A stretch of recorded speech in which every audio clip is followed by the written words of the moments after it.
Very easy pant trouser cutting stitching বা palazzo প্যান্টের cutting stitching বলতে পারেন। তো আমরা এখানে খুব সহজে কি করে আপনি বাড়িতেই একদম ব্র্যান্ডেড স্টাইল প্লাজো প্যান্ট তৈরি করতে পারেন তাই দেখাবো, আর আপনাকে শেখানোর চেষ্টা করব। এখানে 2.25 মিটার কটন ফ্যাব্রিক নিয়েছি আমরা, কিন্তু ফ্যাব্রিকের উইথটা কিন্তু বেশ কম। এখানে আমার ফ্যাব্রিকে এটা আমি 2 ফোল্ড করে রেখেছি, এখানে ফ্রন্ট আর ব্যাক আলাদা আলাদা করে কাট করতে হবে। তো এখানে আমি 2 ফোল্ড এই ফ্যাব্রিকটার এই উইথটা আমি দেখিয়ে দিচ্ছি। এখানে 17 ইঞ্চ ডাবল করে, তার মানে 17.5 ইঞ্চি, 17.5 মানে 35 ইঞ্চের উইথটা। এতে করেও আমরা ভীষণ সুন্দর একটু কায়দা করে তৈরি করে নিই। কী করে তৈরি করি চলুন দেখিয়ে দিচ্ছি।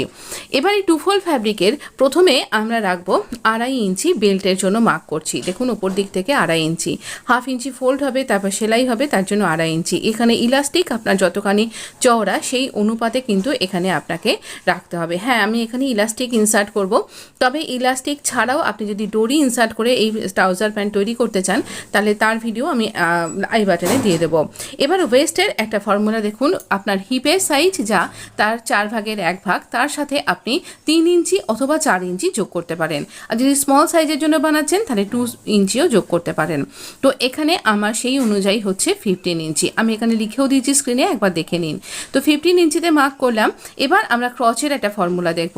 এখানেও কিন্তু হিপের 4 ভাগের 1 ভাগ, তার সাথে 3 ইঞ্চি লুজিং নেব, দিয়ে আমি এখানে 14 ইঞ্চিতে মার্ক করছি। 14 ইঞ্চিতে মার্ক করে আমি এখানে একটা স্ট্রেট লাইন ড্র করে দেব। এখানে একটা স্ট্রেট লাইন আমি এইরকমভাবে ড্র করে দিচ্ছি, দেখুন এইভাবে। তো এটা এই বেল্ট পর্যন্ত পুরোটা থাকবে। আর এখানে 2 ইঞ্চিতে মার্ক করলাম, যেখানে অ্যারো দিলাম। আচ্ছা, এখানে 2 ইঞ্চিতে মার্ক করে 1 ইঞ্চি আমরা গোলাই নেব, নিয়ে এরকম আর্ম রাউন্ডের মতন একটা রাউন্ড শেপ দিয়ে নেব। এইরকমভাবে মার্ক করে নেবার পরে আমরা এখানে এইখান থেকে আমরা মিডলের মার্ক করব, মানে এখানটার মিডলটার কতটা হচ্ছে এই ক্রচ এরিয়া থেকে সেটা দেখে নেব। তো এখানে হচ্ছে আমার যেখানটাতে মিডল হচ্ছে সেই মিডলে আমরা মার্ক করব। এবার আমরা এটা এই প্লাজো প্যান্টের বেল্ট লেন্থ মার্ক করব। বেল্ট অংশটা ছেড়ে দেব, দেখুন ছেড়ে দিয়েছি, দিয়ে আমরা এখানে এর লেন্থটা মার্ক করব।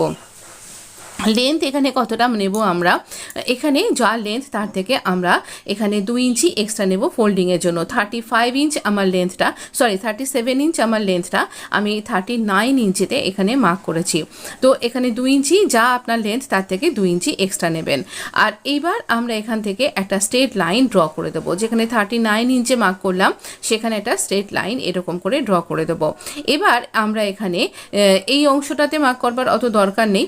দেখুন এখান থেকে আমরা এই পর্যন্ত একটা যে মিডল পয়েন্টটা ছিল সেই মিডলে মার্ক করলাম। প্লাজো বটম আমরা কত নেব, প্লাজো বটম নেব 6 ইঞ্চি, মানে এই দাগটার দুদিকে আমরা 3 ইঞ্চি 3 ইঞ্চি করে মার্ক করব। আপনি যদি 8 ইঞ্চি রাখেন তাহলে 4 ইঞ্চি 4 ইঞ্চি করতে হবে, 7 ইঞ্চি রাখলে 3.5 ইঞ্চি 3.5 ইঞ্চি করতে হবে। এইভাবে আপনি ছোট বড় করতে পারেন।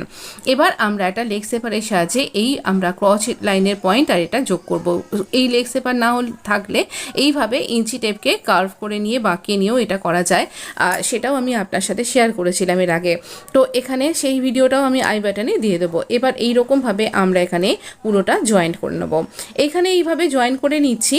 আর এবার আমরা এখানে এর যে অপোজিট সাইড সেখানেও কিন্তু আমরা এরকমভাবে মিডলের মার্কিংটা ধরে এই অপোজিট সাইডে মার্ক করলাম।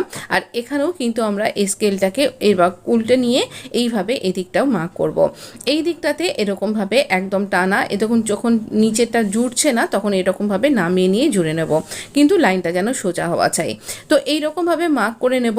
আর এবার এটা কিন্তু হিপ কার্ভ স্কেল, এই হিপ কার্ভ দিয়েও আমরা একটা হিপের কার্ভ একটা আলতো করে একটা কার্ভ লাইন জুড়ে দেবো, এতে ফিটিংসটা খুব ভালো হয়। তো এইরকমভাবে আমরা এখানটাতে এইভাবে মার্ক করে নিচ্ছি। তো এইরকমভাবে আপনি মার্ক করতে পারেন, তবে কার্ভ লাইনটা যদি আপনি নাও দেন তাহলেও চলবে, তাহলেও ফিটিংস আপনার ভালোই হবে।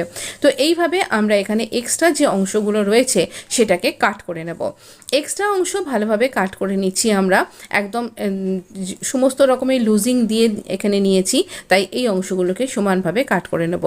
এই ফ্যাব্রিকগুলো আমাদের স্লিভ ডিজাইন তৈরি করতে, নেক ডিজাইন তৈরি করতে কিন্তু অনেক কাজে লাগে, তাই এগুলোকে ওয়েস্ট ফ্যাব্রিক বলে একদম বাদ দিয়ে দেবেন না। এবার এই অংশটা আমাদের জোড়া ছিল, সেই অংশটা আমরা কাট করে নিলাম। আর এবার দেখুন এই অংশটাতেও আমরা এখানে দাগ বরাবর কাট করব। খুব ইজি এই প্লাজো প্যান্ট তৈরি করা, আর পরে ভীষণ কমফোর্টেবল ফিল করা যায়। আমি যেমন ধরুন এই রকম প্যান্টগুলো ইউজ করি বাড়িতে এবং বাইরে সব জায়গাতেই। আমি যেমন আপনাদের সামনে বসে এরকমভাবে দেখাই, তো আমার এখানে শোয়া বসার ক্ষেত্রেও কোনো অসুবিধা হয় না। তো এটা পরলে কোথাও আপনার হিপে ছিঁড়ে যাবে না বা টান পড়বে না। এইভাবে আপনি বাড়ির কাজ বা বাইরের কাজ সব কিছু একসাথে ভালোভাবে করতে পারবেন। ওঠা বসা শোয়ার ক্ষেত্রেও কোথাও অসুবিধা হয় না। তো এইরকমভাবে আমি এখানে একটা মার্ক করে নিলাম। এখানটা আমাদের জোড়া ছিল, এখানে দেখুন আমি মার্ক করছি, এটা উল্টো দিকে আমি এফ এফ করে মানে ফ্রন্ট পার্ট বলে মার্ক করে দিলাম। তো এবার দেখুন আমরা এখানে আরেকটা যে বাকি ফ্যাব্রিকটাকে রাখবো, আর এর ওপরে আমরা ব্যাক পার্টটা কাট করছি, তো এই ফ্রন্ট পার্টটাকে রিপ্লেস করছি, কিন্তু ওপর থেকে 2 ইঞ্চি এক্সট্রা রেখে মার্জিন রেখে করছি। দেখুন আমি 2 ইঞ্চি এক্সট্রা মার্জিন রেখেছি। আপনি স্ক্রিনটা একটু জুম করে নিন, তাহলে আরও ভালো বুঝতে পারবেন। 2 ইঞ্চিতে মার্ক করে নিচ্ছি। এটা কেন করছি আমি বুঝিয়ে দিচ্ছি। তো এই 2 ইঞ্চিতে মার্ক করে নেবার পরে আমরা এখান থেকে অ্যাজ ইট ইজ এখানে একটা মার্কও করে রাখবো যে এখানে 2 ইঞ্চির এক্সট্রা মার্কিংটা রয়েছে। তো এইখানে সাইডের দিকেও 2 ইঞ্চির এক্সট্রা মার্কিংটা দেখে নেব। আমাদের ব্যাক পার্টটা আরও একটুখানি বেশি হবে, মানে লম্বার দিক থেকেও বেশি হবে আর উইথের দিক থেকেও বেশি হবে। তো উইথে আমরা এখানে অনেকটা ফ্যাব্রিক তো নেই আমার কাছে, হিসাব মতন 2.5 ইঞ্চি ফ্যাব্রিক রাখলে বেশি ঠিকঠাক হয়, কিন্তু এইখানে আমি 1.5 ইঞ্চি মাত্র ফ্যাব্রিক পাচ্ছি, আর তাতে করেও কিন্তু এটা সুপার কমফোর্টেবল হবে। তো এইরকমভাবেই আমি এর আগেও দেখিয়েছি, আমার এখানে এইরকমভাবেই যে ফ্যাব্রিকগুলো পাওয়া যায় তাতে করেও কিন্তু এই ফ্যাব্রিকের স্ট্রেংথ খুব ভালো থাকে, আর এটা এরকম প্লাজো প্যান্ট খুব ভালো হয়। এতে করেও হিপ কিন্তু ছিঁড়বে না, কিছু হবে না। তো আমরা এখানে এইরকমভাবে মার্ক করলাম, 1.5 ইঞ্চি করেও কিন্তু আমি কার্ভ লাইন দিয়েছি। এবার এখানে প্রথম দিকে 1 ইঞ্চি পাবো, আর তারপর যেখান থেকে 1.5 ইঞ্চি পাবো সেখান থেকেই 1.5 ইঞ্চি করে একদম বটম পর্যন্ত আমরা এক্সট্রা মার্কিং করব। শুধুমাত্র যেদিকে ক্রচ আছে সেদিকে লেগেই কিন্তু এই মার্কিংটা করতে হবে। তো দেখুন একদম এন্ড পর্যন্ত আমি এখানে পুরো বটমটা এইভাবে মার্ক করলাম।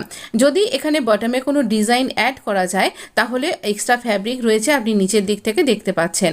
তো বা আপনি যদি এখানে আরও 2-4 ইঞ্চি লেন্থ বাড়াতে চান সেটাও করতে পারবেন। তো এই রকম ফ্যাব্রিক 2.25 মিটার ফ্যাব্রিক দিয়ে কিন্তু এটা তৈরি করা যায়। তো এবার এই যে আদার সাইডটা সেটা কিন্তু একদম এই সাইডের মতনই হবে, এতে কোনো পরিবর্তন হবে না। তো এবার আমরা এখানে দাগ নিয়েছি, এবার দাগ বরাবর কাট করে নেব। এই যে এখানটাতে একটা এরকমভাবে আমরা যেখানটা ক্রস লাইন সেদিক থেকে এইরকমভাবে স্ল্যান্ট ওয়েতে মিশিয়ে দেব। তো এতে করে কি হবে, যে এই যে আমাদের ব্যাক পার্টটা উঁচু হয়ে থাকবে, এতে করে আরও বেশি কমফোর্টেবল হবে। আপনি যখন বসবেন পিছন দিক থেকে আপনার প্যান্টটা নেমে যাবে না, এতে করে অনেক বেশি কমফোর্টেবল লাগবে। তো এইরকমভাবে আমরা এখানটা কাট করে নেব, আর পুরোপুরি দাগ বরাবর কাট করছি। একবার কাটিং লাইনটা ভালোভাবে খেয়াল করুন, কারণ এখানে ক্রচ লাইন থেকে খুব সামান্যই ফ্যাব্রিক কিন্তু বাদ হচ্ছে, তবুও কিন্তু আমরা ক্রচ লাইনের যে কার্ভটা সেটা মেনটেন করেই কিন্তু এটা তৈরি করছি। তো একটু জুম করে নিন, তাহলে আরও ভালো বুঝতে পারবেন। এখান থেকে এইভাবে কাট করে বাদ দিয়ে দিলাম, আর তারপর এখানে এই বাকি ফ্যাব্রিকটাকেও এখানে কাট করব। শুধু এখানে আমরা ফ্রন্ট পার্টটাকে সরিয়ে রাখছি, কাটিং করতে অসুবিধা হচ্ছিল। এবার এখানে দাগ বরাবর কাট করব, আর প্রপার মেজারমেন্ট নিয়েছি, তাই জন্য এখানে এক্সট্রা করে আর লুজিং দেবেন না। কাটিং করবার সময়তে একদম ঠিকঠাক মার্কিং করে ঠিকঠাক আপনার ফুল ফিটিংসের সুন্দর ফিটিংস হলা আপনার প্লাজো প্যান্ট বা ওমেন ট্রাউজার প্যান্ট যাই বলুন না কেন আপনি কিন্তু পেয়ে যাবেন। এইভাবে আমরা পুরোটা কাটিং করে নেব। এই ভিডিওটা আপনার কেমন লাগছে বা আপনি কাটিংয়ে সব কিছু বুঝতে পারছেন কিনা আমাকে অবশ্যই কমেন্ট বক্সে লিখে জানাবেন। কোথাও অসুবিধা হচ্ছে কিনা সেটাও জানাবেন। পরের ভিডিওতে আপনার প্রবলেম সলভ করে দেওয়ার চেষ্টা করব। এবার এটা যেহেতু আমাদের ব্যাক পার্ট, তাই রং সাইডে আমি বি বলে দুটো সাইডে লিখে রাখলাম। তো এবার এই লিখে রাখার ফলটা আমি আপনাকে দেখাচ্ছি। সাধারণত এখানটা জোড়া আছে, এখানটা কাট করে নেব। আর কি হয়, যেটা এক রঙের ফ্যাব্রিক হয় খুব সহজেই সোজা আর উল্টো দিকটা বোঝা যায় না, তাই মার্ক করে নিলে বা কিছু লিখে রাখলে সুবিধা হয়। আর এই বটম লেয়ারের ক্ষেত্রে অবশ্যই কিন্তু ফ্রন্ট আর ব্যাকটা লিখে নেবেন, তাহলে খুব সুবিধা হবে। এবার আমরা দুটো সোজা দিক ভেতর দিকে রাখছি, আর এই রকমভাবে আমরা দুটো দিকেরই ক্রস লাইন আলাদা আলাদাভাবে যোগ করব। ব্যাকটা ব্যাকের সাথে, ফ্রন্টটা ফ্রন্টের সাথে, যেমনটা হয় আর কি। তো উল্টো পাল্টা করে নেবেন না, এর একটা পার্ট ওর একটা পার্ট এরকমটা করবেন না কিন্তু, তাহলে কিন্তু মুশকিল হয়ে যাবে। তো ফ্রন্ট পার্টের সাথে ফ্রন্ট পার্ট জুড়বো আমরা, আর ব্যাক পার্টের সাথে ব্যাক পার্ট। খেয়াল রাখবো দুটো সোজা দিক আমাদের কিন্তু ভেতর দিকে থাকছে, আর এই যে লেখা দিকগুলো বি বা এফ লেখা দিকগুলো আমাদের সামনের দিকে থাকবে। তো আমি এখানে ক্রস লাইনটা জুড়ে নিয়েছি। এখানে স্টিচিং আমি এরকম এই দেখুন এইরকমভাবে জুড়ে নেবার পরে আমরা এখানে সেলাইটা এক পাশে সরিয়ে দিয়ে আমি এখানে একটা টপ স্টিচ লাগিয়ে দিয়েছি। তাহলে এই সেলাইটা জোরদার হবে এবং কি হবে, এটা খুব সুন্দরভাবে বসে যাবে। আর গোলাই অংশে ছোট ছোট কাট করে নিয়েছি। এবার আমরা দুটো সোজা দিক মুখোমুখি রাখবো, দুটো পার্টের ব্যাক পার্টের ওপর ফ্রন্ট পার্টটাকে রাখবো, রেখে আমরা স্টিচ করব। আপনি এখানে মেলাবেন একদম বটম লাইন থেকে, একদম এই নিচের দিকের লাইনটা থেকে মেলাবেন। ওয়েস্ট লাইনে কিন্তু মিলবে না, এখানটা কিন্তু একটু উঁচু আছে, তাই ওয়েস্ট লাইন থেকে সেলাই করবেন না, একদম বটম লাইন থেকে ওয়েস্টের দিকে সেলাইটাকে নিয়ে আসবেন। আর একবার স্টিচ করে নেবার পর স্টিচটাকে ঘুরিয়ে দিয়ে আর স্টিচের উপর দিয়ে একদম মানে পয়েন্টের সেলাই দিয়ে আপনি এখানে বটমে স্টিচ করে নেবেন, তাহলে ডাবল স্টিচ হয়ে যাবে আর খুব ভালো দেখতে লাগবে। তো এই দেখুন এইরকমভাবেই আমি স্টিচ করেছি দুটো দিকেই। আর এইরকমভাবে স্টিচ করে নেবার পরে এরপরে আর দুটো স্টিচই বাকি থাকছে। দেখুন এই যে ভি লাইনটা, আমাদের সেন্টারে যে ভি লাইনটা, সেটাকে আমরা স্টিচ করব। এই সেন্টারে যে ভি লাইনটা সেটা যখন স্টিচ করবেন, দেখুন ফ্যাব্রিক একটু কম পড়ে যাচ্ছে, তাই না? কিন্তু এতে কিছু ভাবার নেই, আমরা ব্যাক আর ফ্রন্ট আলাদা আলাদা করেই নিয়েছি, আলাদা মাপের, তাই জন্য এটা হচ্ছে। তো আমরা কি করব, জাস্ট ফ্যাব্রিকটাকে মিলিয়ে দেব, দিয়ে এইরকমভাবে বটম থেকে ক্রস, ক্রস থেকে বটম এইভাবে স্টিচ করে নেব মাঝখানের ভিটা। আর তারপরে কি করব, এইরকমভাবে টান টান করে স্টিচ করবেন যেন কোথাও কুঁচকে না যায়, আর বেশি টানবেন না, তাহলে এটা বাঁকা হচ্ছে, এটা এরকমভাবে বেঁকে যাবে। আর এখানে বটমটাতে ডবল ফোল্ড করে এই প্লাজো বটমটাকে আমরা কমপ্লিট স্টিচ করে নেব। আচ্ছা, এইরকমভাবে স্টিচ করে নেব যখন, দেখুন আমি এখানটা ফোল্ড করে নিয়ে স্টিচ করেছি, এর আগের ভিডিওতে শেয়ার করেছিলাম, তাহলে আপনার স্টিচিং লাইনটা ইনভিজিবল হবে। আর কমপ্লিট কী করে ইনভিজিবলভাবে স্টিচ করতে হয় তার একদম ঠিক আগের প্লাজো বটম আমি সব কিছুর ভিডিও আই বাটনে দিয়ে দেবো, একবার দেখে নেবেন। তো এইরকমভাবে আমরা ওপরে বেল্টের অংশটাতে 1/2 ইঞ্চির পুরোটা রাউন্ড করে স্টিচ করে নিয়েছি। এবার আমরা সোজা করে নেব এই পুরো প্লাজো বটমটাকে। এখানে আমরা ইলাস্টিক ইনসার্ট করব, যদি আপনি ডরি লাগান তাহলে তো ওই ভিডিওটা দেখে নেবেন। আর এবার আমরা এখানটাতে এইরকমভাবে, আপনি আমার বটমের প্লেলিস্টটাও একবার চেক করতে পারেন। ইলাস্টিকটা আমরা আমাদের যে ওয়েস্ট সাইজ, ওয়েস্ট রাউন্ডের যে সাইজ, তার থেকে 3 ইঞ্চি মাইনাস করে নেব, তাহলেই ঠিকঠাক মেজারমেন্ট পেয়ে যাব। আর এইরকমভাবে আমরা এটাকে ফোল্ড করে নিয়ে এইভাবে স্টিচ করব। আর একটুখানি অন্তর যখন আমার ইলাস্টিকটা টান পড়বে তখন সেটাকে টেনে নিয়ে স্টিচ করে নেব। আমাদের স্টিচিং পার্ট একদম কমপ্লিট। আর দেখুন কতটা সুন্দর হয়েছে। এই কুর্তির সাথে আমি এটা তৈরি করেছি, এই কুর্তিরই এটা প্লাজো বটম। আর এইখানটা এরকম ফোল্ড করে স্টিচ করার জন্য এখানে সুন্দরভাবে বাইরে থেকে কিছু বোঝা যাবে না, আর পায়েও কিছু লাগবে না। আর এই রকম দেখতে লাগছে এটা। আর এটা কতটা খোলামেলা, কতখানি ঘেরদার দেখুন।